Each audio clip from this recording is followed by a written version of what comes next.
Gérard Dubreuil, quand on a derrière soi 10 années de responsabilité au syndicat des retraités du Rhône, après avoir été militant en tant que salarié à la Poste, qu'est-ce qu'on tire comme bilan de l'importance de la place des retraités dans le syndicalisme et dans l'action? Bon, une vaste question. Moi, j'en tire le bilan que c'est un moment important de militantisme, comme c'est le cas effectivement lorsqu'on est salarié. Mais à la retraite, les retraités restent des personnes actives dans la société, très actives même. Et donc, ils ont aussi toute leur place dans un certain nombre d'activités syndicales. Et en général, on arrive à recruter quand même des retraités qui continuent de militer aujourd'hui dans leur domaine de retraités. Quelle est la spécificité de leur présence au sein de la CFDT justement? Alors la spécificité, on pourrait dire que on intervient plutôt sur des questions d'ordre sociétal ou d'ordre du domaine un petit peu de la santé, d'ordre sociétal plutôt ou social. Évidemment, on n'a plus la même activité par rapport à l'organisation de la production.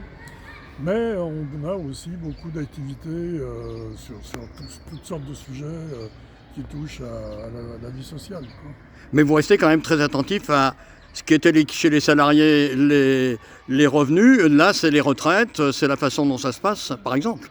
Il est évident que le revenu des retraités, c'est une question importante, d'autant plus qu'on n'a plus la possibilité, une fois la retraite, d'améliorer à nouveau sa position dans la société. Donc en général, les carottes sont un peu cuites, comme on dit. Donc il faut qu'on soit extrêmement attentif à ce que notre pouvoir d'achat ne perde pas de valeur au fil du temps, quoi. Ça, c'est clair. Ultime question, on parle beaucoup de maintien à la maison, à domicile, mais il y a aussi toutes les personnes qui sont maintenant dans les EHPAD, dans les établissements spécialisés. Là aussi, la CFDT se mobilise? Alors, complètement, on est très présent. On est très présent pour accompagner effectivement la vie dans les EHPAD et les maisons de retraite.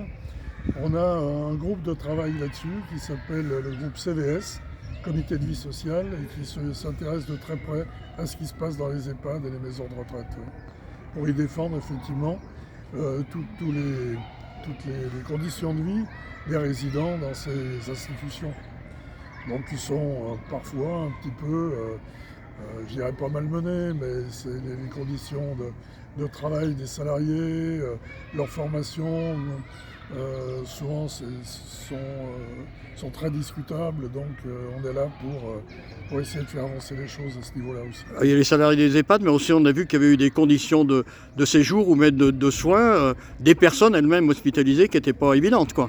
Voilà, tout à fait. Oui, il y a aussi ces questions-là qui peuvent se poser et qui méritent qu'on s'en occupe. Ouais.